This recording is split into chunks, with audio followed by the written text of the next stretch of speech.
জোবাস Charnock বলে একটি young ছেলে ম্যাড্রাসে সেন্ট ফর জর্জেসে নামছে।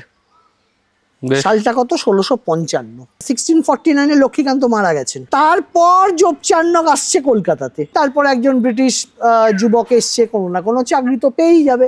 তো তারপর দেখা যাচ্ছে বিভিন্ন চাকরি করতে করতে সময়কালটা এবার 1686, পাটনার কুঠিয়াল। তো সেই সময়তে উনি এই হুগলি নদী দিয়ে আসছেন, এসে দেখছেন যে এখানে তো আর্মেনিয়ান, পর্তুগিজ, ডাচরা ভলিউমনাস বিজনেস করছে কটন জুটেতে। সেগুলো বিদেশেতে সব ইউরোপে যাচ্ছে, অথচ ব্রিটিশদের কিছু নেই এখানে। তো বলছে এখানে যদি আমাদের ব্রিটিশদের কিছু থাকতো ভালো হতো। তো কিছু করার নেই, আবার ফিরে চলে গেলেন। 2 বছর বাদে আবার এলেন।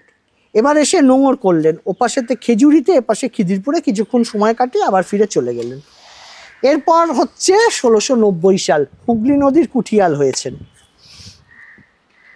এমন কিছু অসামাজিক কাজকর্মে জড়িয়ে পড়লেন এবং নারী ঘটিত কেলেঙ্কারিতে। সেই সময় সে সিফিলিস রোগে আক্রান্ত। এইবার চলে আসি তারিখটা লক্ষ্য করুন, 24শে আগস্ট 1690, যেদিনটা নাকি কলকাতার জন্মদিন তথাকথিত। এই সমস্ত অপকর্ম করা এবং ভারতীয়দের ওপর অকথ্য অত্যাচারের জন্য মুঘল সেনাপতি ওর এগেনস্টে মৃত্যু পরোয়ানা জারি করেছে সেই দিন 24শে আগস্ট। মুঘল সেনারা তাড়া করেছে হত্যা করবে বলে। বর্ষাকাল, আগস্ট মাস, 24শে আগস্ট, খুব ঝড় বৃষ্টি হচ্ছে। সৈন্যরা তাড়া করেছে, হঠাৎ তার কাছে খবর এলো যে এক্ষুনি আপনাকে হত্যা করতে আসছে। তো কয়েকটা ছিপ নৌকে 2-4 জনকে নিয়ে বসে ও দক্ষিণের দিকে বেরিয়ে পড়লো, সুতালুটির দিকে ভেসে পড়লো, পালিয়ে আসছে। পেছনে মুঘলরা তাড়া করেছে, ধর ধর ধর ধর ধর।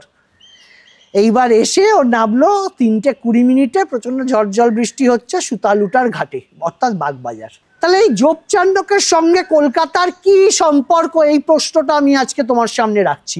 সে কি করে 24শে আগস্ট কলকাতার জন্মদিন হয়ে যায়, আর জোব চার্নক আমাদের জনক, আমাদের প্রতিষ্ঠাতা কিভাবে হয়ে যায়, এই প্রশ্নটার উত্তর আমরা সেই জন্যই হাইকোর্টের কাছে জানতে চাইলাম যে প্রকৃত ইতিহাসটা আমাদের জানানো হোক, আগামী প্রজন্মকে জানানো হোক।